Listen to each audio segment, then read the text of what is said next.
तो आपकी journey start कैसे हुई? Like what got you into law? कल बहुत कॉमन केसेस आ रहे हैं हमारे पास और सबके पास, जो जो छोटे छोटे यंग जनरेशन लड़के लड़कियां हैं उनके रेप के केसेस आ रहे हैं। आधे लड़कियां उनके ऊपर एलिगेशंस लगा रही हैं या कुछ ऐसे कि शादी करके वादा करके शादी नहीं करें, मतलब गर्लफ्रेंड बॉयफ्रेंड ब्रेकअप होते हैं। पहले बहुत वादे होते हैं, चीज़ें होती हैं, फिर ब्रेकअप होते हैं, उसके बाद वो लड़कियां केस कर लेती हैं। मैंने बहुत अच्छे अच्छे लड़कों की लाइफ खराब होते देखी है, जो अभी भी आज भी जेल में है। उनका जेल से बाहर आना मुश्किल है, स्पेशली पॉक्सो। बहुत अवॉइड करें इन सब चीज़ों को, बहुत सोच समझ के बातें करें। लिटिगेशन में इनिशियली आपको प्रॉब्लम होगी, आप शुरू के 5-6 साल शायद उस कॉर्पोरेट की जॉब से कंपेयर करो तो बहुत कम पैसे कमाओगे, but as soon as you will grow you will learn things, आपको एक्सपीरियंस होता जाएगा। तो फिर जितना आप कॉर्पोरेट में पैकेज कमाते हो पूरे पूरे साल का, उतना आप एक दिन में कमा सकते हो। और उसके बाद आप खुद, आपके ऊपर कोई आपको आप you are not answerable to anyone. आपका तो मेहनत बहुत है सर एक लिटिगेशन में। और रही बात पैकेज की, तो अभी आपने जिक्र, आप एक मीटिंग में मेरे साथ थे, आपने देखा कि कैसे डील क्लोज होती है। तो उसमें 1 साल का पैकेज 1 दिन में और 10 मिनट 1 घंटे में आ जाता है। अभी एक राज शमानी के पॉडकास्ट की एक क्लिप बहुत चली थी, जिसमें एक लॉयर होते हैं, वो बोलते हैं कि डिफेंस लॉयर दिन में 30 लाख कमाते हैं। और तो ये बहुत सच है। How much of that is true? ये बहुत ट्रू है। मतलब ये 30 लाख क्या, मुझे लगता है कि उससे ज्यादा ही कमाते होंगे। सर हम एक मीटिंग में भी बैठे थे आपके साथ, जहाँ पे एक क्रिमिनल केस था, और मतलब ऐसी ऐसी बातें थी और ऐसी ऐसी स्टोरी थी, जो किसी लॉयर का कोई क्लाइंट है ना, और वो गिल्टी है, हमें पता है वो गिल्टी है, तो उसे तब भी डिफेंड करना चाहिए। बहुत सारे केसेस में ऐसा होता है कि बहुत जनरली देखा गया है कि जिसने कभी कुछ नहीं किया हो, और या वो बिल्कुल बेकसूर हो और उसको फंसाया जाता है या वो फंस जाता है। फ्रेशर लॉ ग्रेजुएट करता है, लाइक कॉलेज से बाहर आता है, लॉ स्कूल से बाहर आता है, ठीक है, तो एंड उसको सुप्रीम कोर्ट का एडवोकेट बनना है, तो क्या टाइम, कितना टाइम लगता है और क्या क्या प्रोसेस होता है? आज हम सुप्रीम कोर्ट ऑफ इंडिया में, और हमारे साथ है सर एडवोकेट अराफत अहमद जी, जो सुप्रीम कोर्ट में एडवोकेट है। तो और हर्षित, आप आज सुप्रीम कोर्ट आए, कैसा लगा आपको सुप्रीम कोर्ट का कैंपस और यहाँ का एनवायरनमेंट? बहुत अच्छा था सर, मैं प्रॉब्ली पहली बार किसी कोर्ट में आया, and that too Supreme Court. तो बहुत क्रेजी था सर। हम एक मीटिंग में भी बैठे थे आपके साथ, जहाँ पे क्रिमिनल केस था, और मतलब ऐसी ऐसी बातें थी और ऐसी ऐसी स्टोरी थी जो एक नॉर्मल सिविलियन माइंड कॉम्प्रिहेंड नहीं कर सकता, जो आप क्राइम पेट्रोल में जनरली देखते हो।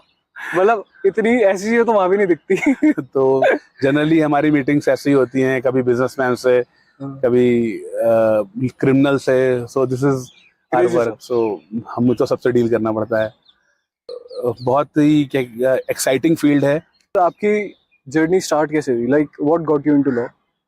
तो मेरी जर्नी शुरू होती है यार बीटेक से। मैं बीटेक ग्रेजुएट हूँ, मैं एक इंजीनियर हूँ, मतलब था। तो एक इंजीनियर हूँ, मैंने बीटेक किया बायोइन्फॉर्मेटिक्स से। उसके बाद मैंने एमबीए किया इंटरनेशनल बिजनेस मार्केटिंग से। फिर मैंने लॉ किया, और लॉ करने के बाद मैंने कुछ forensic science and criminal psychology में सर्टिफिकेशंस करे, कुछ लैंग्वेज कोर्स करे डीयू से। बट ये लॉ में इंटरेस्ट मेरा ऐसे आया कि मैं कभी जब ग्रेजुएशन कर चुका था अपनी इंजीनियरिंग, उसके बाद मैं यूपीएससी की प्रिपरेशन करता था। तो उसमें लॉ से रिलेटेड बहुत सारे बुक्स थी जो मुझे पढ़नी पड़ती थी। ऐसे करते करते मुझे लॉ में इंटरेस्ट मेरा आता गया। तो बैक ऑफ माइंड ऐसा चल रहा था कि यार ये करियर बहुत एक्साइटिंग है। और जैसे अभी आपने बोला कि आपने मेरी एक मीटिंग देखी एंड बहुत किसी से आप मिले, हम डिस्क्लोज नहीं कर सकते नाम, बट आप मिले and you have seen the live meeting, how we deal with the persons, and या वो क्रिमिनल हैं या जो भी इनको या एक्यूज हैं कह सकते हैं आप। तो ऐसे ही लोगों से रोज मिलना, कभी अच्छे कभी बुरे, कभी हर तरीके के लोगों से मिलना, और तो बहुत एक्साइटिंग फील्ड है। और वो कॉर्पोरेट की जॉब यार, फिर वही मतलब एक ही तरीके का काम आप रोज कर रहे हैं, तो वो मैं उससे थोड़ा बोर हो रहा था। और फिर ये मेरा इंटरेस्ट भी था, एक्चुअली मेरा इंटरेस्ट का काम है। तो फिर उसके बाद मैंने सोचा था कि मैं लॉ में जाऊंगा और उसके बाद अपना करियर, और लकीली मैंने मेहनत करी, और अभी मैं सुप्रीम कोर्ट ऑफ इंडिया से प्रैक्टिस कर रहा हूँ, जो एपेक्स कोर्ट है वो हमारी कंट्री की। तो इसकी एक फीलिंग ही अलग है। यू हैव, मतलब आप किसी को जस्टिस दिलाते हो, किसी को जस्टिस मिलता है, तो you will feel really really good की। लेकिन सर जैसे अगर किसी लॉयर का कोई क्लाइंट है ना, और वो गिल्टी है, हमें पता है वो गिल्टी है, तो उसे तब भी डिफेंड करना चाहिए? नहीं, गिल्टी कोई तब तक नहीं है जब तक उसको सुप्रीम कोर्ट गिल्टी नहीं कह देती है। अच्छा। तब तक वो एक्यूज है। वो उसके ऊपर सिर्फ एक इल्जाम है कि उसने ऐसा ऐसा क्राइम किया है। जो उसने किया है या नहीं किया है वो कोर्ट डिसाइड करेगी, मैं और आप नहीं डिसाइड कर सकते। तो और हमारा काम है डिफेंड करना क्या, क्योंकि बहुत सारे केसेस में ऐसा होता है कि बहुत जनरली देखा गया है कि जिसने कभी कुछ नहीं किया हो और या वो बिल्कुल बेकसूर हो और उसको फंसाया जाता है या वो फंस जाता है, तो उन सब चीज़ों, अगर हम मतलब जस्टिस सिस्टम नहीं होगा तो ऐसे लोग बहुत ज़्यादा सफ़र करेंगे।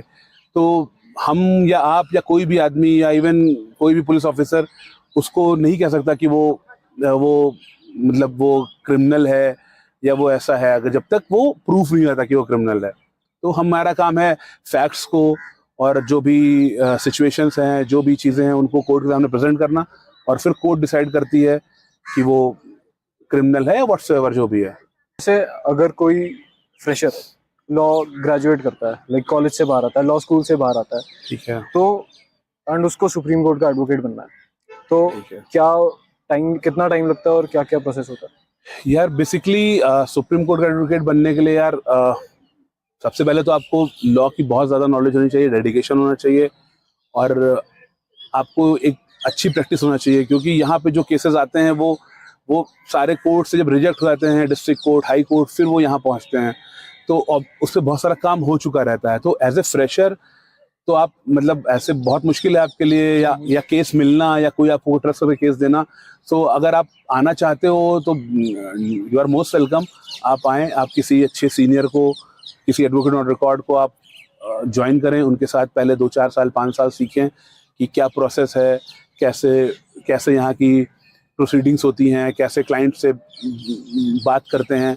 उसके बाद देन यू कैन जब चीज़ें आप सीखते जाओगे तो स्टेप बाय स्टेप आप आगे बढ़ते चले जाओगे। तो ऐसे करके ज्वाइन कर सकता है, पर इनिशियली अगर आप एकदम फ्रेशर हो तो आप डायरेक्टली तो सुप्रीम कोर्ट की प्रैक्टिस नहीं कर सकते। आपको आप भी पहले अलग कोर्ट्स में गए थे? मैं बेसिकली अलग कोर्ट में नहीं गया, क्योंकि मैं बहुत लेट ज्वाइनर हूँ। तो मैंने जैसे बताया कि मैं कॉर्पोरेट में भी रहा, और मैं उसके बाद मैं तो मतलब मैंने इंजीनियरिंग भी करी हुई है, तो ये करियर मैं स्विच बहुत बाद में करा, और ये दिस इज बस जस्ट आउट ऑफ इंटरेस्ट। ऐसा मतलब मेरा इंटरेस्ट था, इसलिए मैंने इस करियर को चुना, और ये मेरा मॉनेटरी रीजन कोई भी नहीं था, क्योंकि मैं पहले से भी मतलब ठीक ठाक वेल सेटल्ड था, मैं अच्छी सैलरी पे काम कर रहा था, हाई पर्क्स मिल रहे थे, बट उसके बाद मैंने out of interest, core interest था मेरा लॉ में या जस्टिस सिस्टम में। और सबका ही सपना होता है, जो एक लॉयर होता है, जो भी लॉ एस्पिरेंट होता है, या जो कि वो सुप्रीम कोर्ट में आके काम करे। मुझे अपॉर्चुनिटी मिली as a first generation lawyer. मेरे पूरे फैमिली में कभी कोई लॉयर नहीं रहा, ना कभी ने एक्चुअली किसी ने सोचा भी नहीं लॉ करने के लिए, मैंने भी नहीं सोचा था। ये तो बस वो चीज़ें होती गई, तो मैं लॉयर बन गया, और अभी I am doing really good. और होपफुली लकीली मुझे कुछ अच्छे लोग मिले इस जर्नी में, मेरे मेंटर या मेरे गुरु, आप जो भी कहें उनको, बस वो मुझे मिले। सदाशिव गुप्ता सर, वो एडवोकेट ऑन रिकॉर्ड हैं सुप्रीम कोर्ट में, वो उन्होंने मुझे बहुत गाइडेंस दी। मैं उनका हमेशा मतलब थैंकफुल रहूँगा, आभारी रहूँगा कि उन्होंने मुझे चीज़ें बताई कैसे कैसे क्या होती है। तो मैं सर के साथ रहा, सीखता गया, फिर अभी हम लोग सर के साथ काम करते, मतलब वी आर अ टीम, और मैं उनके साथ ही काम करता हूँ, और मैं कोशिश करूँगा हमेशा उनके साथ ही काम करूँ। और बहुत, तो उनका भी मेरे ऊपर बहुत सपोर्ट रहा। तो इन सब चीज़ों से ऐसे लकीली बहुत ऐसा कम ही होता है कि कोई इतना किसी को सपोर्ट करे, उन्होंने सपोर्ट करा तो चीज़ें, और मेरे अंदर भी जज्बा काम करने का, प्रोफेशनल एक्सपीरियंस मुझे ऑलरेडी इतना रहा 15-16 साल का, तो मुझे चीज़ें ग्रैस्प करने में आसानी हुई, और अभी होपफुली। और सर, आज यू मेंशन्ड आप फर्स्ट जनरेशन लॉयर है, कि बहुत सारे लॉयर्स ये बोलते हैं कि या फिर बहुत सारे लोग ये बोलते हैं जो फर्स्ट जनरेशन लॉयर्स होते हैं उनके लिए स्ट्रगल ज़्यादा होता है या फिर मुश्किल होता है। यार स्ट्रगल बहुत है, पर स्ट्रगल किस फील्ड में नहीं है, आप बताओ। इस स्पोर्ट्स में कितना स्ट्रगल है, लाइक अगर एंटरटेनमेंट इंडस्ट्री देखो आप, बॉलीवुड में कितना स्ट्रगल है। तो स्ट्रगल तो हर फील्ड में है। आपको कुछ चीज़ें ऐसी कोई ऐसे सर्व करके तो नहीं दे देगा, बट हाँ, एक अगर हम बात करते हैं लॉ की स्पेशली, तो अगर आप मतलब second generation, third generation lawyer हो, तो आपको बहुत चीज़ें आपकी आसान हो जाती हैं। आपको कुछ पुराने क्लाइंट्स मिलते हैं, क्योंकि सबसे मुश्किल काम है इस लॉ फील्ड में आपको क्लाइंट्स ढूंढना या क्लाइंट्स मिलना। क्लाइंट आप पे ट्रस्ट करे और आप उसको जस्टिस या उसको उसकी जो वो चाह रहा है वो उसको मिल पाए।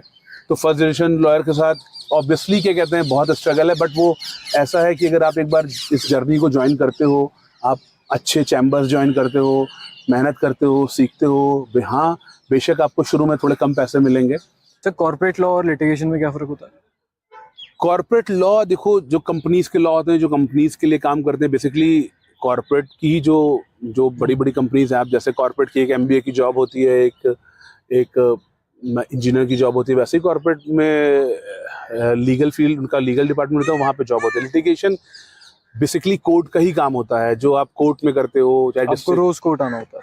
हाँ, ऑब्वियसली अगर आपके पास केसेस हैं तो रोज आओगे, अगर केसेस नहीं है तो आप कर सकते हो, बट क्या कहते हैं, जो कोर्ट से रिलेटेड काम है उसको लिटिगेशन बोलते हैं। जो कॉर्पोरेट लॉ में you are just doing a job. हाँ, you are just doing a job, वो उतनी उनकी कंपनी से काम कर रहे हो, बट दोनों के प्रोज एंड कॉन्स हैं। कॉर्पोरेट लॉ में क्या है कि अगर आप कॉर्पोरेट ज्वाइन कर लेते हो तो एक इनिशियली आपको बहुत अच्छा वर्क एनवायरनमेंट मिलेगा भाई। जो यहाँ के इंडिया के डिस्ट्रिक्ट कोर्ट्स में, supreme court is a different thing, यहाँ पे आपको अच्छा एनवायरनमेंट है, साफ सफाई है, बट डिस्ट्रिक्ट कोर्ट्स की और इन पार्ट ऑफ इंडिया उतनी अच्छी हालत नहीं है जो अभी फिलहाल ऐसा। तो कॉर्पोरेट में क्या है कि आपको अच्छी वर्किंग लाइफ मिलेगी। इनिशियली मैं बात करता हूँ स्पेशली यंग लोगों के लिए, अगर वो करियर ऐसा चुनना चाहते हैं तो उसमें आपको एक फिक्स इनकम मिलेगी, और आपको बहुत बट कौन से हैं उसके कि बहुत प्रेशर होगा, आपको डेडलाइन होगी काम करने के लिए। लिटिगेशन में इनिशियली आपको प्रॉब्लम होगी, आप शुरू के 5-6 साल शायद उस कॉर्पोरेट की जॉब से कंपेयर करो तो बहुत कम पैसे कमाओगे, but as soon as you will grow, you will learn things, आपको एक्सपीरियंस होता जाएगा, तो फिर जितना आप कॉर्पोरेट में पैकेज कमाते हो पूरे साल का, उतना आप एक दिन में कमा सकते हो। और उसके बाद आप खुद, आपके ऊपर कोई आप you are not answerable to anyone, आपका तो मेहनत बहुत है सर एक लिटिगेशन में। और रही बात पैकेज की, तो अभी आपने जिक्र, आप एक मीटिंग में मेरे साथ थे, आपने देखा कि कैसे डील क्लोज होती है, तो उसमें 1 साल का पैकेज 1 दिन में और 10 मिनट 1 घंटे में आ जाता है। अभी एक राज शमानी के पॉडकास्ट की एक क्लिप बहुत चली थी, जिसमें एक लॉयर होते हैं, वो बोलते हैं कि डिफेंस लॉयर दिन में 30 लाख कमाते हैं, और तो ये बहुत सच है। How much of that is true? ये बहुत ट्रू है, मतलब ये 30 लाख क्या, मुझे लगता है कि उससे ज़्यादा ही कमाते होंगे एक लॉयर। आप मतलब, मैं डिस्ट्रिक्ट कोर्ट्स और छोटे कोर्ट्स की बात नहीं करता हूँ, मतलब नहीं करना चाहता हूँ, बट यहाँ पे जहाँ आप खड़े हो, यहाँ पे हर दूसरा वकील पर डे का 5 लाख 10 लाख बहुत इजीली कमाता है। और ये बहुत, सर उस लेवल पे जाने के लिए कितना टाइम लगता है? उसके लिए कितना वर्क एक्सपीरियंस चाहिए? वर्क एक्सपीरियंस तो नहीं मतलब कह सकते इसमें, बेसिकली एक्सपीरियंस तो होना चाहिए, बट आपकी नॉलेज कितनी अच्छी है, आप कितने लेट्स से तेज तर्रार वकील हो, क्योंकि यार हर तरीके की चीज़ें करनी पड़ती है, आपकी लॉ पे पकड़ कितनी अच्छी है, तो बेसिकली वो सब चीज़ें डिसाइड करती हैं कि आपकी फ़ीस क्या होती है। आप डेजिग्नेटेड सीनियर हो तो उनकी फ़ीस अलग होती है, क्योंकि आप यहाँ पे हो, आपके बगल में ही का चैम्बर है, वो लोग एक हियरिंग के एक अपीयरेंस के 15 लाख 20 लाख नॉर्मली लेते हैं, and they are doing 5 appearance 10 appearance per day. So आप 3-4 appearance, so if they are charging 20 lakhs per day और वो 3 अपीयरेंस सिर्फ कर रहे हैं, तो आप सोच लो 60 लाख 70 लाख ईजिली एक दिन के आते हैं। तो ये बहुत कॉमन है। बट हाँ, ऐसा नहीं है कि सारे वकील ऐसा कमाते हैं, कुछ टॉप के ये 3-4-5% ही ऐसे हैं जो कमाते हैं, बाकी बहुत वकील ऐसे भी हैं, बहुत लॉयर्स ऐसे भी डिस्ट्रिक्ट कोर्ट्स में या सुप्रीम कोर्ट जो पर डे का 500 भी नहीं कमा पाते हैं। सुप्रीम कोर्ट में भी ऐसे लॉयर? सुप्रीम कोर्ट में ऐसे लॉयर नहीं है, बट जो जैसे लेट्स से आपने अभी बात करी कि फ्रेशर आके काम कर रहा है, तो फ्रेशर अगर आ रहा है और वो कर रहा है तो डेफिनेटली उसको प्रॉब्लम होने वाली है अगर वो किसी गाइडेंस में नहीं है। और डिस्ट्रिक्ट कोर्ट में बहुत कॉमन बात है कि एक वकील 1000 रुपए भी नहीं कमा रहा है पर डे का। बट अगर आप फिर हाई कोर्ट में आते हो और आप सुप्रीम कोर्ट में आते हो, तो पर डे का लोग इजीली 10 लाख 15 लाख 20 लाख बहुत इजीली डील क्लोज करते हैं, और वो बहुत कॉमन है। ऐसा कोई as a lawyer what is the pinnacle of success कि इससे ऊपर कोई लॉयर नहीं जा सकता, मतलब what is the ultimate achievement? मेरे नज़र में लॉयर के लिए सक्सेस वो है कि उसके क्लाइंट को रिलीफ मिले जो वो सॉर्ट कर रहा है सुप्रीम कोर्ट से या डिस्ट्रिक्ट कोर्ट से। तो सक्सेस और सेटिस्फेक्शन सबसे बड़ा पार्ट वो है। बट सबसे बड़ा सक्सेस यही है कि आपकी फी, मतलब everyone is doing everything for a monetary thing, सबको पैसे चाहिए। तो जितनी आपकी फीस, देखो अभी इसमें कोई लिमिट नहीं है, आप 1 करोड़ भी चार्ज कर सकते हो एक केस के लिए, आप सेम केस के लिए 1000 भी ले सकते हो, तो ये कोई लिमिट नहीं है। बट जितना आप ज़्यादा, ऑब्वियसली सक्सेस को आज लोग पैसे से जोड़ते हैं, और वो ठीक है, मैं उसको जस्टिफाई भी करता हूँ। तो अगर आप जितनी आपकी ज़्यादा फीस है, आप जितना अर्न कर रहे हो, वो एक लेवल ऑफ सक्सेस आपको दिखाता है कि हाँ ही इज़ मोर सक्सेसफुल और ही इज़ लेस सक्सेसफुल। तो वही सेटिस्फैक्शन है। और आपकी फीसेज और आपकी इनकम तब बढ़ती है इस लॉ फील्ड में जब आपके पास अच्छे केसेस होते हैं, आप अच्छे केसेस में रिलीफ लोगों को दिलाते हो, और आपकी लॉ में, वही मैंने फिर से बोला, आपकी लॉ में कितनी अच्छी, कानून पे कितनी अच्छी पकड़ है वो, प्लस आपका काम करने का तरीका, तो वो है। अगर आप इन सब चीज़ों पे और डिसिप्लिन अपना रखोगे तो ऑब्वियसली आपको फीस जो भी आप मांगोगे वो मिलेगी। अगर आपका ट्रैक रिकॉर्ड अच्छा होगा, आपका सक्सेस रिकॉर्ड अच्छा होगा, आप अपने प्रिंसिपल्स पे चलोगे, आप अपने सारे जो भी लॉ बुक है उसको फॉलो करते रहोगे, तो ऑब्वियसली सक्सेस आपको मिलेगी। और वही सक्सेस, और लॉयर के लिए सबसे बड़ी सक्सेस ये है कि उसका क्लाइंट जो उसको फीस दे रहा है और फीस नहीं दे रहा है, तो वो आपके पास आ रहा है क्या, उसको जस्टिस मिले। तो उसको जस्टिस मिलती है और उसको रिलीफ मिलती है, तो उससे बड़ी सक्सेस और क्या ही हो सकती है। सर एक लास्ट मैसेज जो आप यंग जनरेशन को देना चाहते हैं?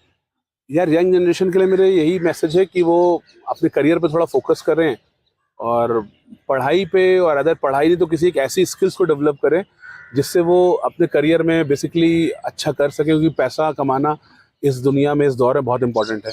तो यंग जनरेशन जो आजकल बहुत सारा टाइम अपना रील्स में या यूट्यूब शॉर्ट्स में देता है, और आधे से जनरेशन, यंग या इवन सारी जनरेशन रील्स के लिए परेशान है और अपना टाइम वेस्ट कर रही है, तो उस पर ध्यान नहीं दे। प्लस आजकल बहुत कॉमन केसेस आ रहे हैं हमारे पास और सबके पास, जो छोटे छोटे यंग जनरेशन लड़के लड़कियां हैं, उनके रेप के केसेस आ रहे हैं। इधर लड़कियां उनके ऊपर एलिगेशंस लगा रही हैं, या कुछ ऐसे की शादी करके वादा करके शादी नहीं करें, मतलब गर्लफ्रेंड बॉयफ्रेंड, क्योंकि ब्रेकअप होते हैं, पहले बहुत वादे होते हैं, चीज़ें होती हैं, फिर ब्रेकअप होते हैं, उसके बाद वो लड़कियां केस कर लेती हैं। मैंने बहुत अच्छे अच्छे लड़कों की लाइफ ख़राब होते देखी है, जो अभी भी आज भी जेल में हैं, उनका जेल से बाहर आना मुश्किल है। स्पेशली पॉक्सो, बहुत अवॉइड करें इन सब चीज़ों को, बहुत सोच समझ के बातें करें।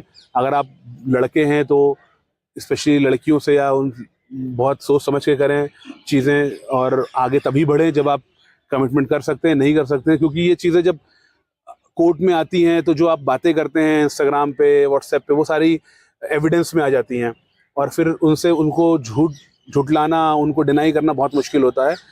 तो बस अपने करियर पे फोकस करें, और क्योंकि आजकल चीज़ें बहुत आसान हैं। आपका क्या कहते हैं, किसी यंग जनरेशन की बातें हुई, थोड़ी बहुत घूमना फिरना हुआ, तो वो फिर वो चीज़ें आगे चली जाती हैं, क्योंकि वो बात रूम्स तक, होटल्स तक जाती हैं, फिर वहाँ से चीज़ें निकल कर आती हैं, और वो चीज़ें ख़राब होती चली जाती हैं, क्योंकि जनरेशन ही ऐसी है, बहुत ओपन। तो सोच समझ के करें, क्योंकि अगर एक बार आप पॉक्सो में या किसी ऐसे केसेस में आपका नाम आ गया, तो आप बहुत प्रॉब्लम में आ जाएंगे। आप क्या, आपकी फैमिली, इवन आपके जानने वाले बहुत ज़्यादा सफ़र करते हैं, और यंग जनरेशन का करियर ही पूरा दांव पे लग जाता है। तो बस यही कहना चाहूँगा। बाकी बाकी सब यंग जनरेशन समझदार है आज की डेट में, उसको सब पता है। Thank you so much sir. Thank you so much. बहुत अच्छा लगा यार आपसे बात करके। होपफुली हम फिर मिलेंगे, और मैं तुम्हें ऐसी अपनी 1-2 मीटिंग्स लाइव और दिखा सकूं, और ये कैंपस कैसा लगा तुम्हें यहाँ आकर। बहुत अच्छा सर। चलो, hopefully next time. Okay, thank you.